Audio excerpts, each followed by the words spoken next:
You're listening to the Personal Development Through Martial Arts podcast, the podcast where the world's highest personal development experts and martial arts masters come together to empower and inspire you to become your strongest self and live the life that you truly want. Join host Bogdan Rosu, author, public speaker, and the founder of the first personal development through martial arts school in the world, in the podcast where you become the hero.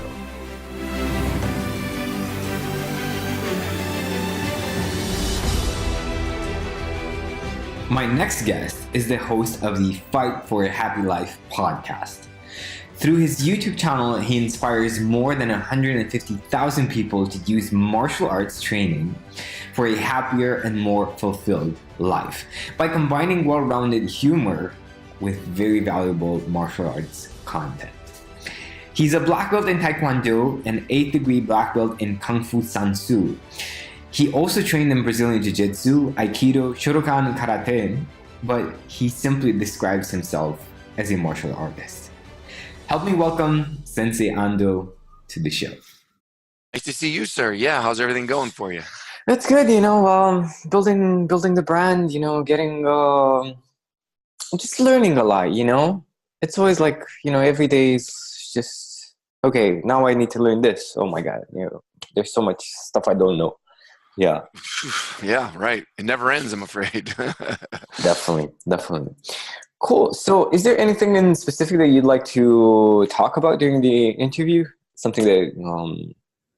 Well, I'm an expert in me, so that's always a good subject that I can speak about. What's something everything else, I don't know anything about anything else. What's something that you've never talked about in an interview? Something that you would have loved to share but never had the opportunity to? That's an interesting question. That's a good one. Maybe pie recipes for sure. I never get to talk about my preferences for. Are you good at making pies? No, that's my new hobby. I'm trying. That's probably why you never shared the pie recipe before. That's right. Eventually, my channel will become a cooking channel. I'm still trying to convert it into a cooking channel. So that's actually the end goal, right? That's right. Well, YouTube channel. Yeah. That's all I really want is an endorsement from some food companies that fly me around and eat pie. That would be awesome. Same question to you then. What's something that you've, as a personal development coach, that maybe you haven't talked enough about, especially with the martial arts connection, right? Because this is martial arts and personal development. So maybe like the importance of injuries or the importance of getting hit, the benefits of pain, how you turn around these what most people see as setbacks, or the most frightening part of why they don't start in martial arts, because they're afraid they're going to get hurt. And while you don't want to get hurt, it's actually the best part of it, because nothing teaches you better or faster than pain. So I don't know. I know for sure, especially now that I'm getting older, I get all these emails from older people who tell me about their arthritis or some diagnosis they got, and how they've adapted their training and kept going. And it's not just OCD, I think, wisdom there to keep confronting pain, to keep welcoming pain into your life so that you can get the lessons from it. And if you try to avoid those lessons, then you're not going to learn so much. I love it. And I think we actually already started the interview, the conversation, which is perfect. It's great. We're off to a very organic and natural start. And let's dive into that a bit more, right? Because you tapped into a very powerful subject. The idea of not running away from pain and actually accepting the fact that it is part of life, and it's actually a very powerful tool that will give you very deep insights into whatever you're doing. What do you do in that sense? Like when somebody sends you an email and says, "Sensei Ando, what should I do? I have arthritis," or "How should I adjust my training?" What do you usually tell people?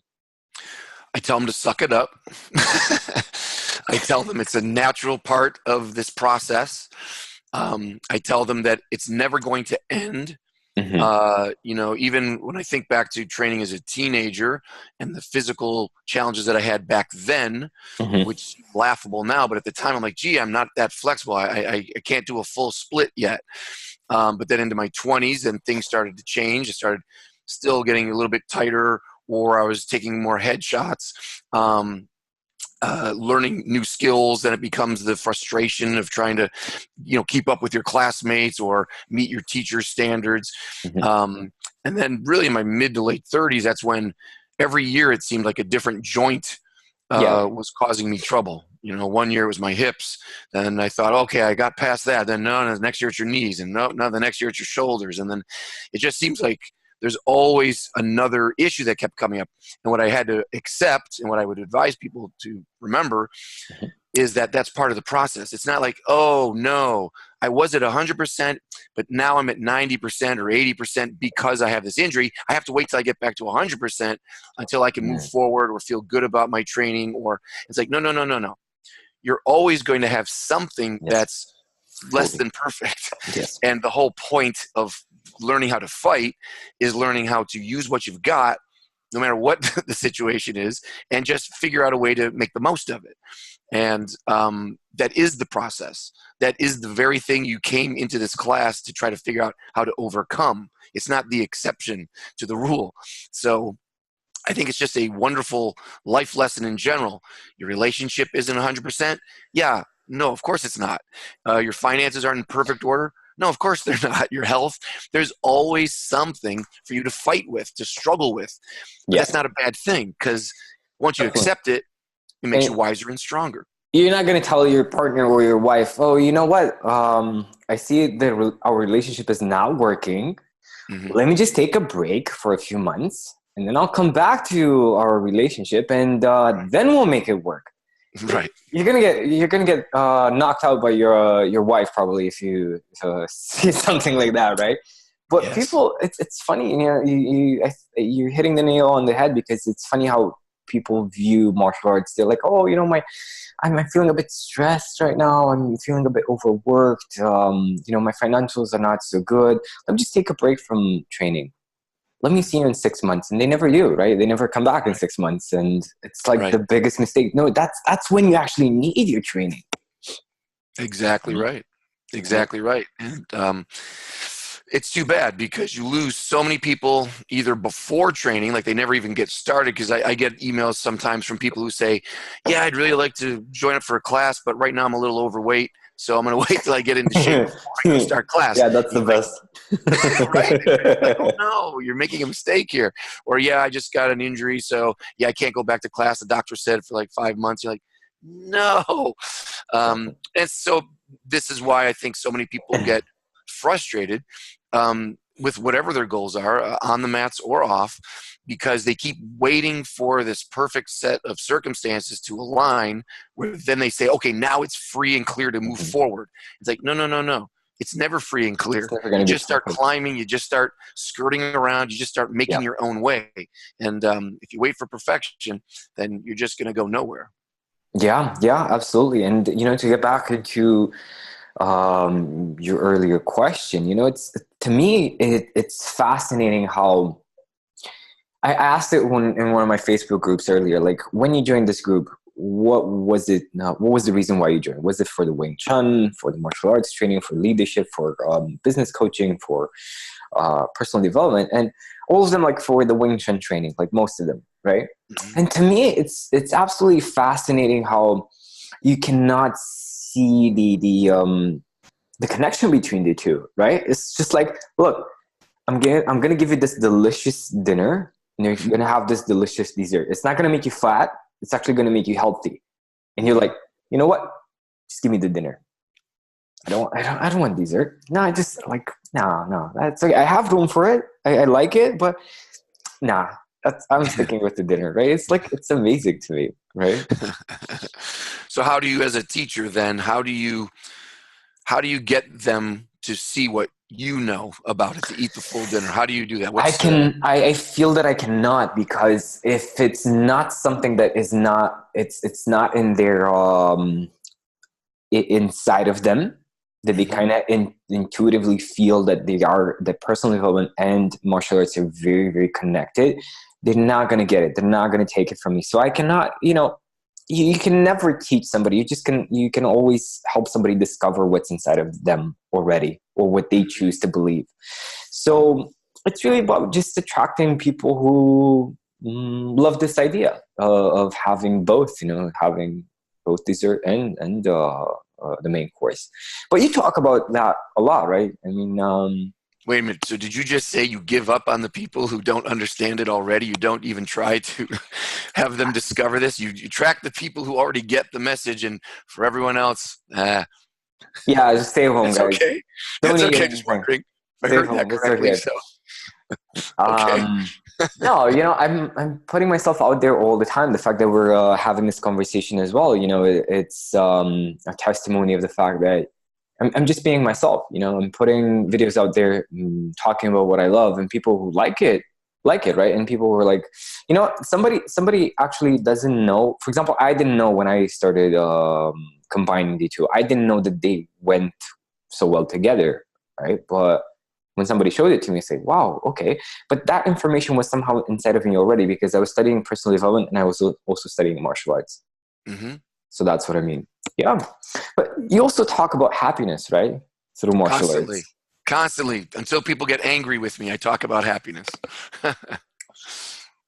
Stop trying to make me happy, Sensei Ando. That's right. Well, again, like you said, I mean, there's an innate connection between personal development and happiness. Isn't that the point of personal development? To become happier on some level. And isn't that the point of self-defense training? To feel safer, more content, and ultimately happier. Isn't that the end goal for pretty much everything? And I don't just mean some kind of silly happy, like a childlike happy. Mm-hmm. I just mean I'm happy. I have my food. I have safety. I have a good relationship. I don't feel that I'm going to get beat up all the time. I feel free to be myself. I can feel relaxed. I can feel creative. I can feel that I'm at my best self, levels of myself. And then you have the ability to share more with other people, which tends to help them out and make them happier. And they, in turn, can then be happier to share more with their friends or back to me. There's just no downside to admitting that happiness is really the goal. Yeah. And, sometimes that word gets a little like, oh, it's a childish word, happiness, but no, to me, it's profound. If you're not happy, how do you dare call yourself successful? What are you doing? You have how much money in the bank, and then you commit suicide. There are examples of people like that. Oh, you're a star, so-called, you get a lot of attention, but you hate your life and you're drinking your sorrows away. In public you seem so, you've got it all together, and then privately you're on drugs and abusive and setting up yourself for all kinds of drama. It's like, then you're not a success. I don't care who you are or what you do. If you're not smiling most of the day, something's wrong. Something's in your technology, how you're living your life. Something is off. And I just think martial arts is the number one way to Definitely. break through your barriers, break through your fears, really figure out who you are, and approach real happiness. Yeah, and I feel like challenge is very, very important in this process of discovering actually what makes you happy, how to choose it. And it's like if you were the best person in class all the time, right? And nobody would challenge your skills, you would get bored pretty quickly. You probably look for something else, for different activities. So just to get back to what you mentioned earlier, I think pain is a huge, huge component in understanding your happiness and just accessing it. Absolutely. Yeah. There's that great quote, if I get it right, I believe from Muhammad Ali. Mm-hmm. You see that little meme sometimes where they say, well, how many push-ups or how many sit-ups can you do? And he says, I don't start counting until it hurts. Yeah. And I mean, that's the mentality of a champion right there. You have to get to that place where you feel uncomfortable, ignorant, a little embarrassed, like, okay, this is it. This is the limits of who I am. And now you start. Now that's where the journey starts. You kind of get rid of all the stuff that you've depended on, get rid of all your crutches, and now really see who you are. What can you create? Mm-hmm. What comes out of you? And I think often you're shocked and horrified at what comes out of you. You may not realize, like, wow, I can't believe I gave up. or wow, I can't believe I started crying, or wow, I can't believe I said that negative thing or insulted that person. Sometimes you're really just shocked by the ugly side of you. But then it's a beautiful moment because then you go, okay, now that I know that that's in there, I'm going to figure out how to deal with that, how to strengthen myself so I can get through it the next time and go a little farther. There's always a point where we break down.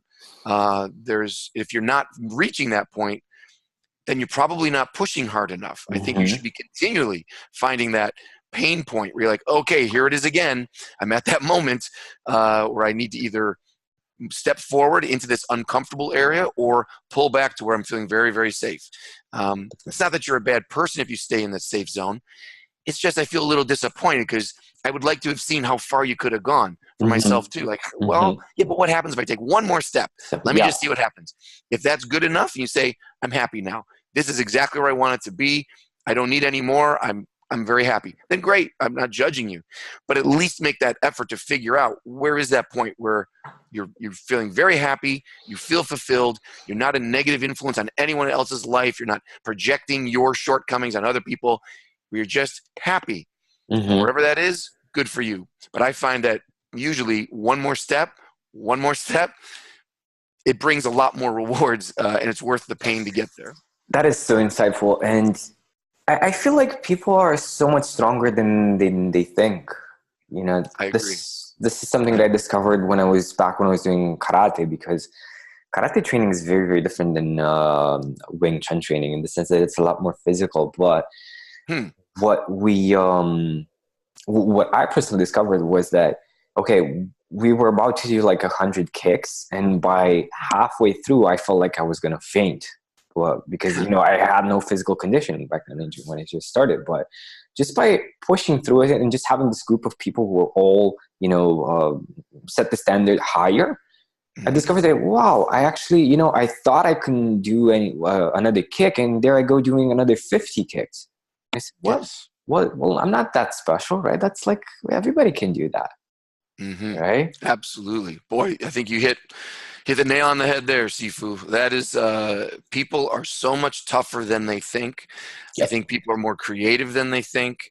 But oftentimes we don't know until the pressure is on, until you have, you're knocked out of your normal daily routine, which is why martial arts is so great, because most of the day, if you have a normal life and a normal job, you're not getting choked, you're not getting punched, you're not getting knocked down on the ground or held down. And that is such a primal invasion of your territory, of your security, of your comfort, that it just gets past. You can't just. It's interesting that people try to find that, like just lifting weights maybe, or taking a new class, or reading a book that they don't agree with. And okay, you can challenge yourself in lots of ways. But boy, getting slapped in the face or getting punched in the face, it's just so much faster. It's just such a quicker route to, hey, let's see who you really are. Whack. And you go, whoa. I mean, it's very difficult to disguise your feelings when you've been smacked in the face or you're getting choked. It's just, I like the directness of it. There's no lying about it, except to yourself. So definitely. Definitely. You know, I had like some humbling moments in my martial arts career for sure, when I thought I was better than I actually was. And man, it's like, it's so painful when you lose, when when your ego takes over, right? But then you get humbled, and it's so painful. But out of that pain, it's you just grow so much. And to be more specific, I challenged this kickboxing club, right, to a sparring match with my school and their school. And my students did well, actually. Like, one of my students was very, very dynamic. But when I stepped in, it felt really weird, because I had some habits that worked well with my empty hands, right? But when you put on the boxing gloves, it's very different. For sure. Right? Oh yeah, for sure. Yeah. So I didn't lose, but it didn't go the way that I thought, right? It wasn't clean. It wasn't what I thought. So it was like kind of sloppy, right? The whole thing. But what that made me do is come back to what I was doing and say, and be a bit more critical compared to, look, this is what Wing Chun is. This is how you do it. This is how you're going to do it.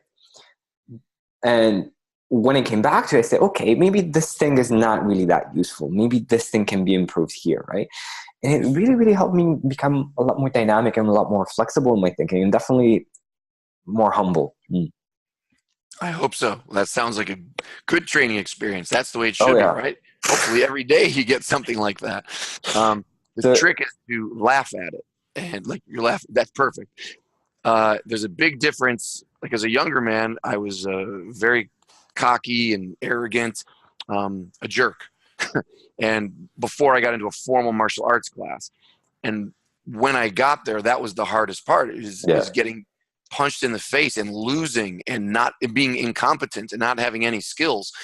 And then it was very painful to me. I mean, that was me. I've talked about it before. I mean, I'd sit in my car and I'd cry, or I would just, wonder if why do I even go back? This is humiliating. This is awful. Yeah.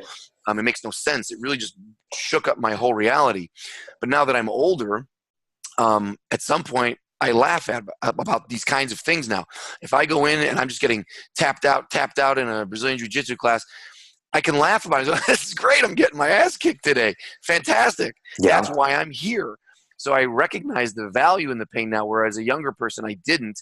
I thought it was something to avoid like anybody else. But I think when you're a little bit wiser and you realize how many good memories you have from those painful experiences.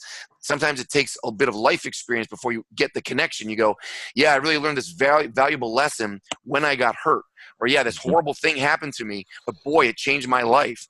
And when you start seeing this connection between pain and profit, you learn something from this horrible thing, and all these good memories, so-called, you kind of forgot about. And I don't remember this. There were months of training that I forget about. But I remember that one day when that jerk came into class, and he was way wild, and he was crazy, and he hurt me. But boy, I never will forget what I did to fix that situation. And that's what I teach, and that's what I'm talking about, and that's become part of me now. And so once you make that connection between pain and profit, then why wouldn't you be happy to experience those things? Why wouldn't you go out of your way to slip up and say, wow, that guy's the toughest guy in the gym. I'm going to go spar him because I know he's going to beat me. I want to experience it. I want to feel what he's doing. I want to see myself getting tossed around. I'm going to try, but I want to see where I break down. Where's that point so I can go back and fix it and learn from it. That's a fun game now. I love that. And I feel like a huge component is identity, in the sense that when you identify yourself as a karate practitioner or a tai chi master or something, right? And you say, okay, this is my martial arts style. This is who I am. Like in my case, I used to call myself like a Wing Chun Sifu, right? And I had to do Wing Chun. But when you step out of that identity, my basis is Wing Chun, that's great, but I can learn from anybody, right? You will go to a kickboxing class, you will go to an MMA class, you will go to a boxing class, you will attend maybe an Aikido seminar or something, right? You're going to get something from everybody. It doesn't mean that you need to integrate everything, but just like when I feed myself from that identity, that this is who I am a Wing Chun instructor, then I started looking at videos online and saying, okay, maybe this is valuable, right? It's not like, because a lot of people have this idea of my Wing Chun lineage or my Wing Chun is the best and nobody can compare to it, and so on and so forth. And when you go there, it allows you to evolve a lot more. Have you experienced a situation like this? Oh my gosh, of course. To me, that's the benefit of cross-training. That's why I've studied more than one style, because it's very easy to be set in a routine of comfort when you're seeing the same people, you're doing the same moves over and over and over again. Of course, there's value to that. You have to dig deep into a style to really learn those types of lessons about the repetition, the discipline, and going deeper. But at the same time, there's a comfort in that. Oh, I know where my class is. I know who's going to be there. I know the drills that we're doing. Yes, I'm getting better at them. But if I go to this other class and this other style, I know I'll be a complete beginner. I won't have any skills.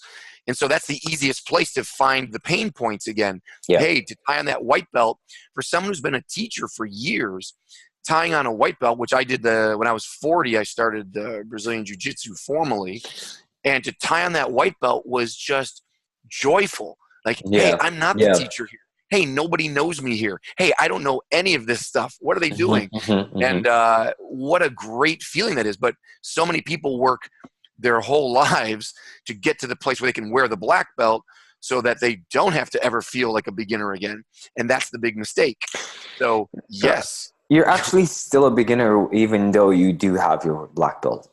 It's Absolutely. it's not like your journey has ended. You just proved that you can learn. That's a nice way to put that. Yeah, absolutely. You're an absolute idiot if you're wearing a black belt and you think that you've mastered anything, really. Yeah, Because yeah. there's always someone else who's going to come along and say, "Oh yeah, you've got a pretty good bag of tricks there. How about this one?" Yeah. Boom! It's like, oh, I wasn't even aware that I didn't know that. I had no idea because it's a blind spot. You don't know. So, Yeah. on the one hand, I'm a huge believer in train with everybody. That's why I believe in building bridges and talking to everybody you can and kind of looking over walls and, hey, what are you guys doing? Because the value in that is so huge. But I don't want to lose the point that that doesn't mean you should be just jumping around. Oh, I do 3 months of that, 3 months of this, 2 months of that. Yeah, I'm a great martial artist now because I've trained in all these styles, which you run into a lot. People think that, oh, if I just do a little of this and a little of that, I'll put them together in my own hybrid system.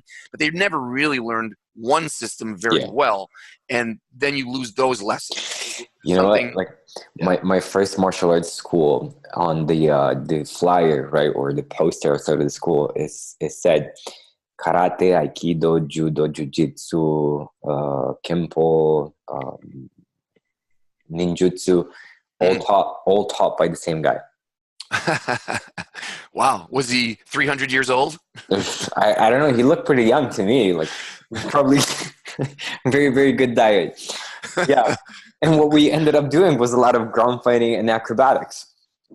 Yeah. Interesting. Yeah. Well done, sir. You found a great school. The best. Awesome. Yeah. Yeah. Something that I love about your channel is the fact that you have guests on the show. You have guests from different martial arts styles, and you're very, very open to, to discussing and sharing your knowledge and having other people share their knowledge. How did that come about? When did you first start having guests on your show? And Sure. Well, again, it's just a natural progression. If you believe in building bridges and meeting people, why not throw up a camera and just share something?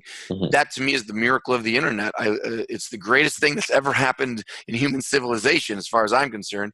What a wonderful, because again, when I was growing up, there was no way to know what other schools were doing unless you walked in someplace. And when you were younger, I didn't have a car. I have no idea. I heard about Kung Fu and you'd see a movie, but what are they doing though? What are they training? I don't get it. And you would just maybe get a VHS tape from some style. Oh, look. But most of those instructionals weren't very in-depth and they don't really give you the full picture. So it was really hard to connect with other people. So, but nowadays, you name a style, you can probably find a video of it. You could probably find tutorials on it. You could probably call up somebody like this, and you're in Bucharest and I'm in Los Angeles, and we can share notes and trade techniques. And this is for somebody who's really interested in learning about anything. This is the greatest time in history to be alive. So making videos and collaborating when I can. I mean, it's just difficult because when are you in town or when can I get there? And, that's a little tricky. But if I get the opportunity, of course, I would love to take it because it's just, I love seeing how other people are making sense of this journey of improving themselves and developing themselves as martial artists. And I hope to just do it forever. I mean, I just love it. Yeah, I hope you do it. I hope you do it forever too, because your videos are really, really, really funny. I especially like the one that you were demonstrating the horse stance, and you actually brought a horse in the video. Yeah, I spare no expense. Tony, yeah. A great collaboration, yes. Oh, horse. Yeah. And he had a lot to teach. Yeah, there you go. Yes, he did. Learn from everything, right? Everyone. Well, that makes me think of when I'm going to show like our Wing Chun goat stance. Where am I going to find a goat in the and then turn it into the cooking channel again, and then let's see how to eat the goat. Eat the goat, yeah. and show like the tiger style as well, man. Really crazy. Yes. Yeah. It's the only show where you can interview the guests and then eat them. Yeah, vegans will go crazy watching the video. Well, what's like your favorite martial arts movie? Favorite martial arts movie? Oh boy, Yeah. That's one of those things. Depending kind of what mood you're in, what time of the day is it? If I'm flipping around, it's the other night I got caught watching Kickboxer with Jean-Claude Van Damme. I hated that movie when it came out. I still don't like that movie. I can't stop watching it just because it's martial arts, right? So you go, oh, okay, I'm stuck now. It's 4 a.m. and I'm watching Kickboxer. But movies that Above the Law changed my life, so I'll always have a soft spot in my heart for Above the Law. I've never seen Aikido. Was that the one with Steven Seagal? Oh, absolutely. Yeah, that was a big breakout for him, and that changed my life. That's the movie that got me out of my garage and into an actual school. Before then, for a couple of years, I had a bag and I had some friends come over, and I just thought I could learn by myself. I had Bruce Lee books and whatever I could figure out, and my brother, and we would just kind of figure stuff out. And then when I saw Steven Seagal, I couldn't figure out what he was doing. There were guys flipping around, and he's just standing there. And I couldn't. He didn't look like Bruce Lee. He didn't have six-pack abs, and it just mystified me. So I went looking for an Aikido school, and I couldn't find one. But I found a school. It was a Taekwondo school. It was in a judo school, but they had weights as well. So I thought, well, there's stuff I understand. There's punches, there's kicks, there's some weight training. I'll sign up here and just see what happens.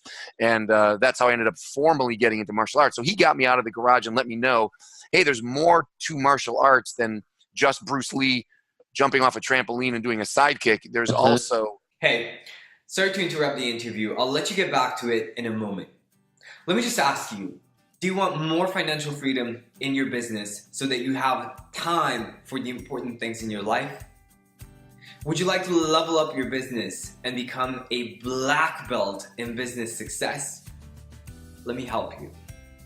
I will personally take a look at your business and show you exactly how you can make it more profitable so that you enjoy more financial freedom and more time with your loved ones. Get in touch with me over social media. Links are in the description. Send me a message with the text Business Breakthrough, and we will schedule an appointment, and you will get a free coaching session where I teach you exactly how to make your business more profitable without putting in more hours. And this is going to be only for the first 5 people who get in touch with me this week. So check the description, get in touch with me on social media, send me a message with the text Business Breakthrough, and let me help you take your business to the next level. Wrist locks. There's also sword work. There's also a different way of approaching a fight with your hands down instead of your hands up. Just completely different ideas for me at the time. And so I'm very thankful to that movie for that. So sure, Above the Law. And then much later, Out for Justice. I'm going to stay on Steven Seagal. Out for Justice is absolutely one of my favorite martial arts movies because it's just so over the top and ridiculous in a good way. Was Above the Law the one with the pool hall fight scene? That's Out for Justice. There you go. Out for Justice? So, yeah. Daniel Santo yes. fighting on his knees. The corkscrew. Yeah, there's just so many beautiful moments in that for acting. Yeah. For just nonsense, for some tough guy martial arts stuff. Yeah, that scene in the bar. That's a really, really good movie. My God. I could watch the director was really good. The director really made Steven Seagal shine. But, my God, in his prime, he was like a force of nature. Like you would look at these movies like, how does he do that? Yeah, definitely. Absolutely. Yeah. It's good stuff. And I eventually did find an Aikido school, and I stayed there for about 3 years. Just kind of a part-time pursuit. I could get there once or twice a week. And but it was great seeing something, again, where you make that connection between something you saw on the movies and you go, wow. Then you get to go in to study it for real. And then you see what is real and what's not real. Just yourself. Yeah. There's some pain there saying, oh, that's not what I wanted. But there is also some profit there saying, but that is cool, and I'll remember that. And that's life, right? You have your goal, you have your dream, you have your vision. You start in that direction. Obstacles come up, pain comes up, profit comes up. Both of them are largely unpredictable. You didn't expect that to hurt you, and you didn't expect to benefit from this. But that's what makes it so fun. You just keep taking that next step to figure out, well, it's just rolling the dice every day. Okay, what's the profit today? And what's the pain today? And what am I going to do with both of those?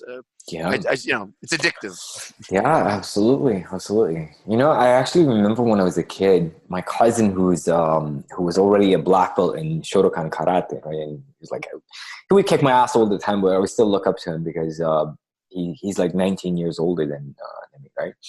So he pulls up this VHS tape, he puts it in the VHS, and he's like, "Look, this guy's gonna beat up everybody." And it's a Steven Seagal movie, the one that he's on this boat, right? On what is it? Under Siege, yeah.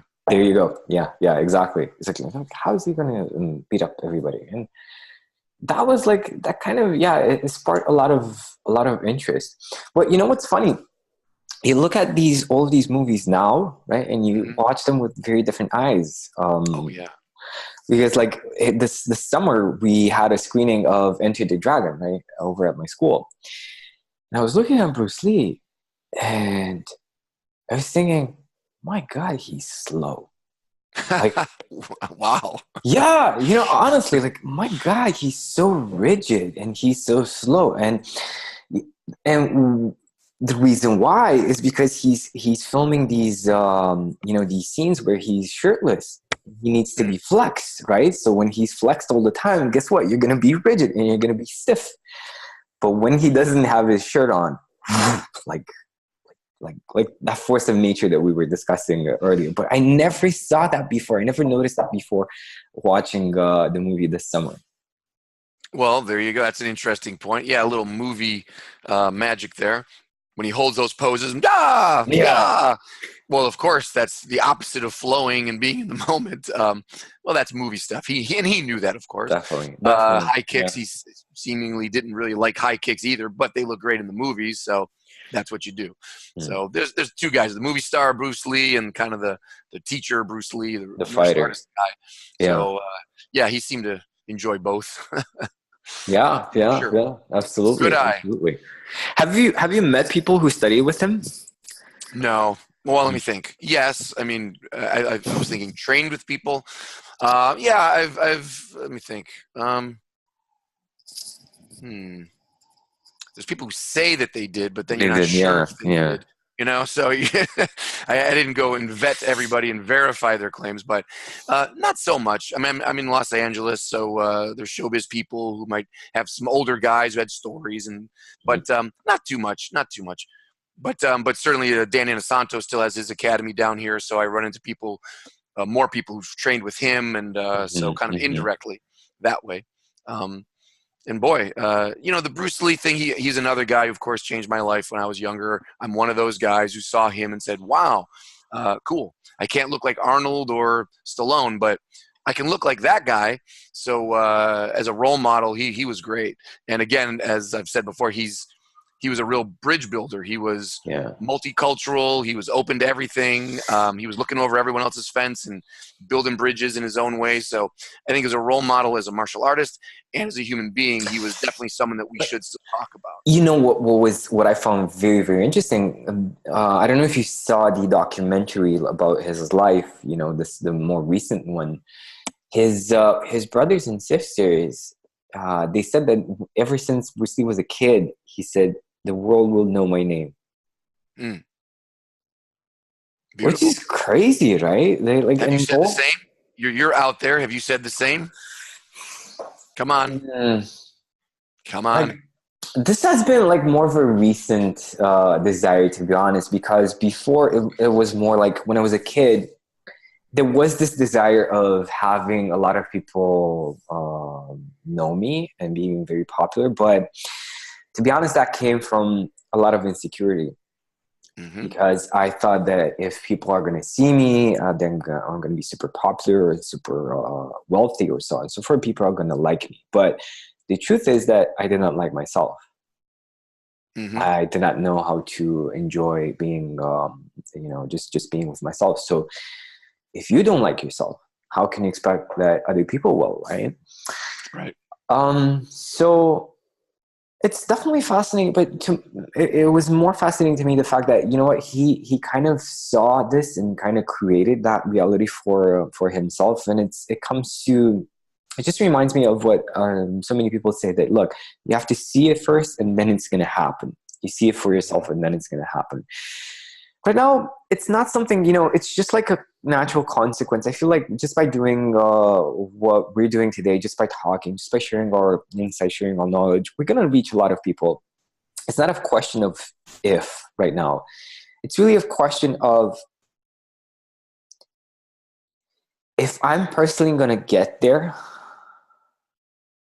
I really, truly want that when I get there, that I'm helping lots of people, thousands or millions of people, so on and so forth, that I'm really more at the stage of being really the best version of myself, of, you know what, this is great. I don't need it. I'm happy. I don't need many people. I'm happy with who I am. I'm great. And I'm very, very close to that.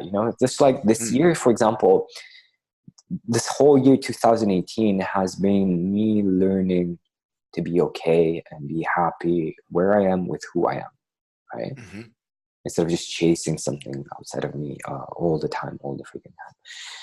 So it's like, yeah, it's great if it happens. It's okay if it doesn't. I still have myself. I like myself, right? So nobody's going to take that away from me, right? So yeah, who cares? Wow, that just got dark. Ladies and gentlemen, please don't cut your wrists. Wow. That was a nice unraveling of your whole life right there. Yeah, there you go. I hope you're happy. People had no idea who they're listening to, but now they're like, yeah, I'll come back to the light. Let me Please come back unsubscribe. to the light. Well, if I could, a lot of thoughts just popped into my head there, but you started with the idea that in the beginning, perhaps you were rooted in insecurity to want to be popular or to be successful. And absolutely, that'd be the same for me. And who's to say that Bruce Lee wasn't insecure and was overcompensating by overtraining and overdoing everything and showing off? I mean, I think he absolutely was, because, from what we know, he was very much discriminated against because he was a quarter German. So people were like, don't teach this guy Kung Fu because he's not one of us. Mm-hmm. So I feel that he did have a lot to prove, or felt that he needed to prove himself and become popular so that people would like him and accept him for who he was. Yeah. Sure. Yeah. So in that sense, I mean, that's why, again, it may never be a perfect situation to get started. You can't wait until you feel confident or you feel comfortable, you feel prepared. If insecurity is what's getting you motivated to start, okay, yeah, that's great. Start with that. Yeah. And along the way, your motives may change, and you may find, like I did with martial arts, in the beginning, I was totally insecure. That's why I was a jerk and arrogant and cocky, and I thought I was better than everybody. But I was very insecure. I was making up for my own shortcomings in my life. And in the process of martial arts, it beat me down so much that it stripped away all of the identity, like you mentioned, identity that I had built around, okay, here's me at my best as an insecure guy. And then it beat me down, broke that apart, and then says, okay, well, let's rebuild now. Can you rebuild with real confidence instead of faking confidence? Can you build with real creativity instead of just copying other people's stuff and saying, oh, I'm good? That's where the real you comes out. And then you can emerge doing the same things, but with a completely different spirit. Mm-hmm. So that's definitely been true for me. I mean, I've always felt like Bruce Lee that, gee, I like being in a spotlight. I like talking to people. I like performing. I always liked the idea of being a stand-up comedian or being on stage somehow. But maybe those reasons weren't that great. Like, hey, look at me. I want to be the center of attention. And then I got beat down so much that I turned into more of a stay backstage, don't be on stage. You don't want to be out there. It's who are you to be on stage? Mm-hmm. Let someone else do it. You're doing this for the wrong reasons. You should be ashamed of yourself. But then over time, that initial feeling of, yeah, but if you have something to share, how else can you share it? Yes. Why shouldn't it be you on the stage? As long as your motives are good now, I'm not doing it just for me. I'm doing it hopefully for you. Maybe in the beginning, it was like me. I want to write a book. Everyone should read my book. Well, why? I'm going to make a movie. Everyone should come see my movie. Well, why? Right. What have you done for me? What have you done for the other person? And that's been the second half of my life when I said, wait a minute. I do have some good things I think I'd like to share, and it has nothing to do with me. I just happen to be in the middle of stuff that I've learned, and there's people out there who would like to learn this. Yeah. What do I have to do in the middle to put those two things together? And if that means videos or a podcast or writing an article or doing an interview, great. I'm here in service of connecting things that helped me with people who need help or want help. And terrific. Now everybody wins. So insecurity, if that's who you are today, great. Be it. You're a little ignorant today, great. So be ignorant. You're a little overconfident, you're cocky, great. Get started. Because every step you take, you're going to change, hopefully, who you are a little bit. The journey is going to change you.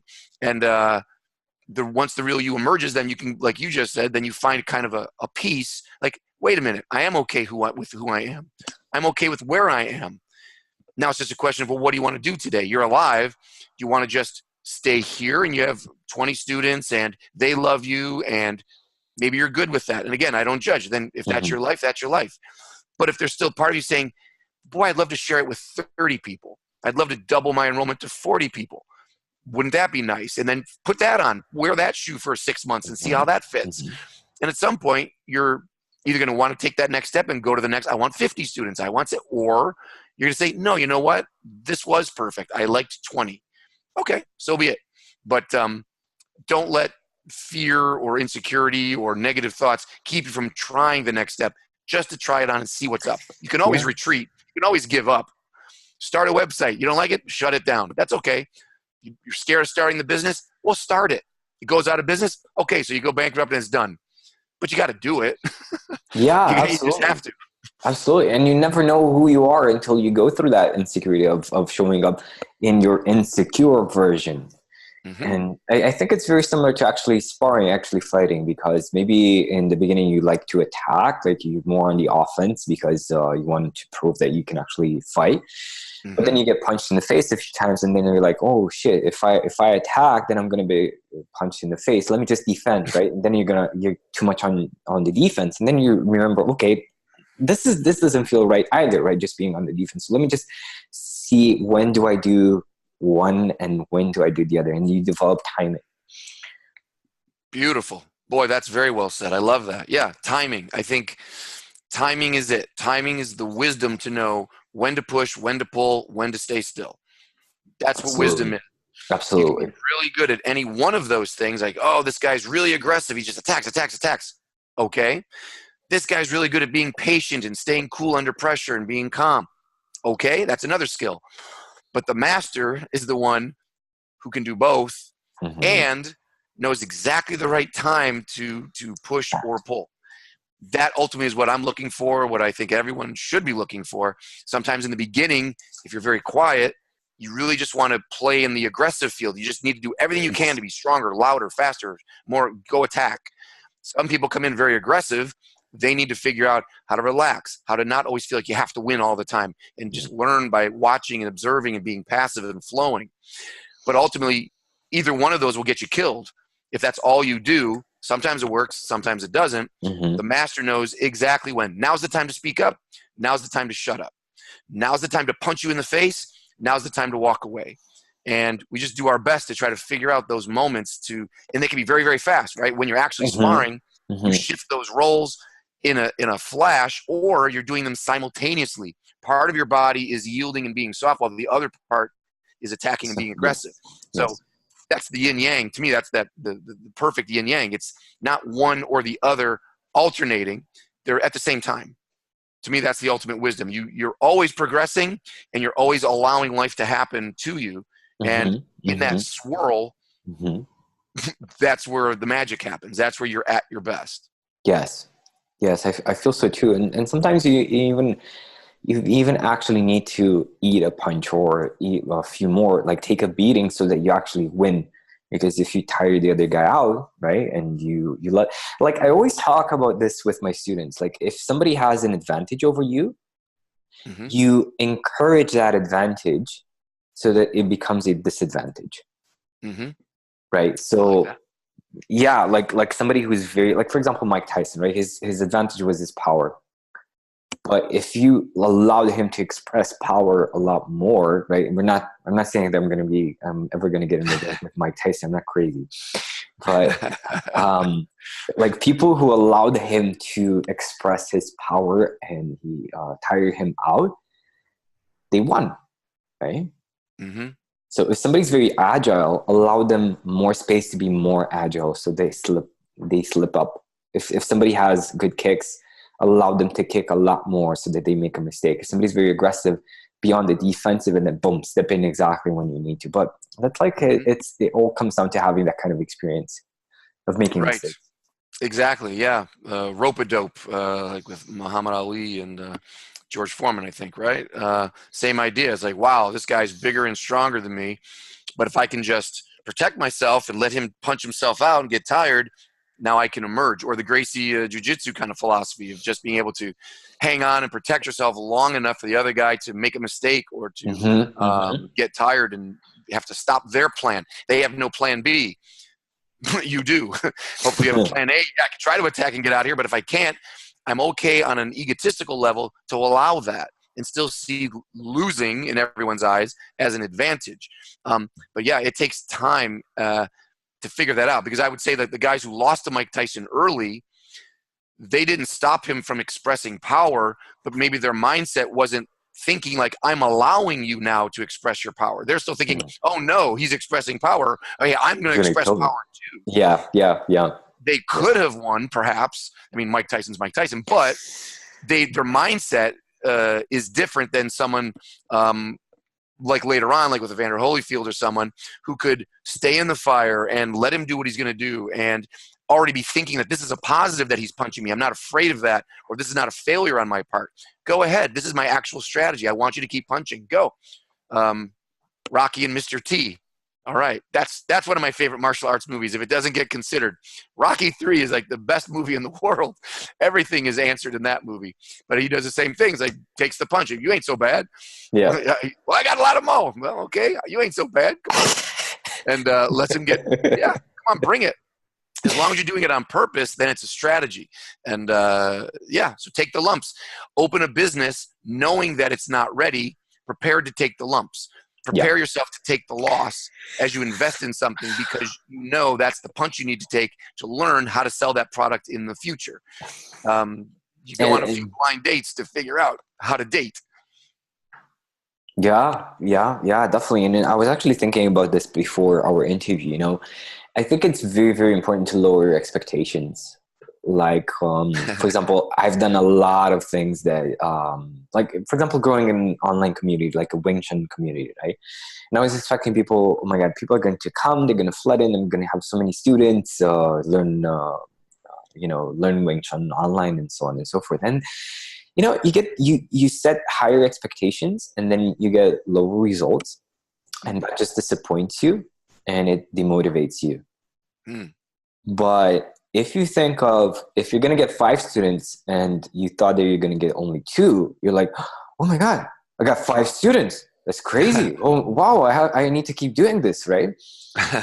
Instead of thinking, oh, I'm going to get 20 students and you just get 5, you're going to be like, man, that's something wrong. Maybe there's something wrong with the way I teach. Maybe I'm not good enough and stuff like that, right? So I think having very low expectations or being prepared mentally and physically for a big challenge that it's going to take a lot longer and a lot more effort than you probably thought, than you initially thought, I think you're going to have a lot better chance of winning.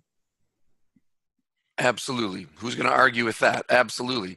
And again, this is one of the advantages of getting older, because as I get older, I start to see the pattern over and over again that, oh, that took time to build that. Oh, that takes time to be that good. When I was younger, if it came easily to me, then I thought, oh, then that's the way it is. You're just good exactly. at it. Yeah, exactly. And so if you want to do your next goal and say, okay, well, I'm going to make a movie, and it should be a hit right away and everyone's going to love it. It's like, no. Most things aren't like that. Almost nothing is like that. And even now it's funny because, on YouTube, I've had some success, and you would think, because people are naive, they think, oh, well, you're on YouTube and you have over 100,000 subscribers, so therefore you're making your living on YouTube. And it's like, no, not at all. What are you talking about? Or, oh, because you have 150,000 subscribers, your email list must be huge. Everyone must come to your website and look at all your stuff and know everything about you. And no, it's not like that. It's always a numbers game. You might have to reach 1 million people before you find the 1 or 2 real fans who understand what you're doing and you really connect with and you make a relationship with. It's a numbers game. You just have to keep throwing and keep punching and keep kicking, and then you get that little bit of result. You're like, oh, okay. Even in fighting, right? I mean, a 1-punch knockout, hey, that's nice. If you can set it up, sometimes that happens. But most of the time, this is going to be tough. You're going to be in there fighting and rolling around, and most of your techniques are missing, and you try to get that takedown all night, you couldn't get it. But that's okay. Again, if you welcome that and say, okay, that is the experience. That is the way it goes. And once you accept that, then you can have fun because it's not abnormal. There's nothing wrong with you. That's the way success works. Yeah. So embrace it and run with it. Yeah, and I think it has a lot to do with, look at this, like this kid who's making like millions of dollars, or look at this 17-year-old who's MMA champion. But people don't realize that they've been doing it for a long, long time. Sure. Absolutely. So many stories like that. People come out of nowhere and they think, oh, you're new at this. Boy, that's a lucky start. And no, you just didn't know me. Why would you? Exactly. You don't know about the 10 years I did before this. That's just ignorance again. And people wanting to believe in the fairy tale. Because if you believe that guy got lucky and he just became a success that fast, then there's still a chance for you to do it. And you want to believe that you could just one day wake up and win the lottery. Oh, that'd be so great. Why do people buy these tickets? Because they believe it's possible I could be this lucky guy. But that's not how real life works. Yeah, definitely. And thinking about it, if I didn't have that, if I wasn't so naive to think that, oh, I'm so great. I'm going to do it in 2 years. Though this guy did it in 5, I'm going to do it in 2, right? If I didn't have that kind of like arrogance and wasn't so naive, I wouldn't have started. Like, what? It's going to take 10 years? What? Yeah, right. Nah. Right. Nah, man, that's not for me, right? Right. Well, that's the beauty of it. That's why I said, if you're insecure when you start, go ahead. If your motives are impure, it's okay, get started. But then the real winners get filtered out.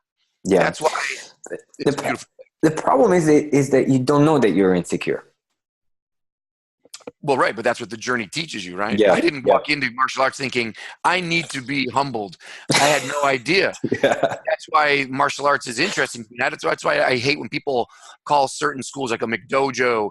I mean, there's a difference between criminal activity and just you don't want what they're offering. There's a difference there. And to me, I got started, when I went to that Taekwondo school, I didn't know anything about Taekwondo. I was looking for Aikido. I didn't really know much about Aikido either. I didn't really know what I wanted. I just knew I needed to do something. And if at the beginning I thought, well, they've got weights, I could build muscles here and maybe do some punching and kicking.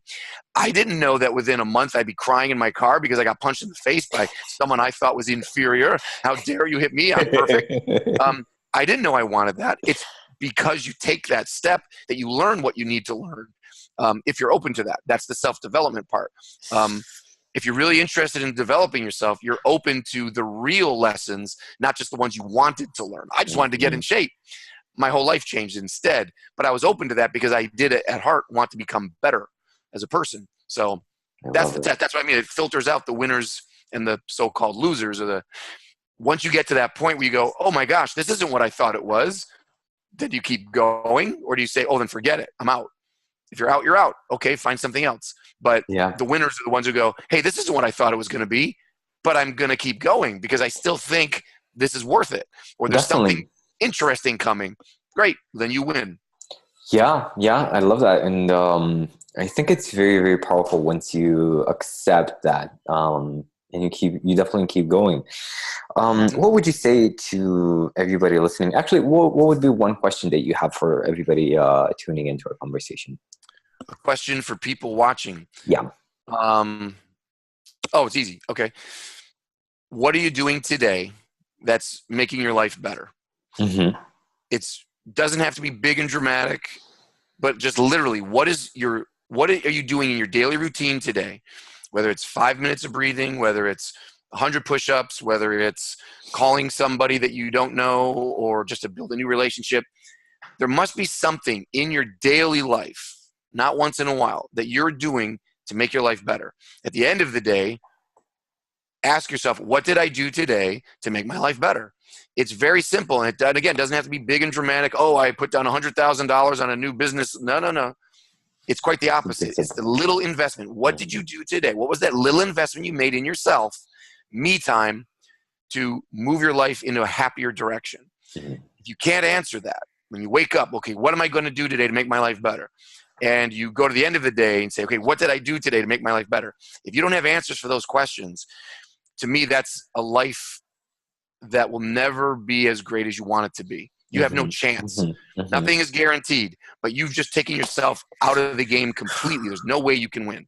Definitely. And I don't remember who said this, but they said something along the lines of a life worth living is a life worth documenting.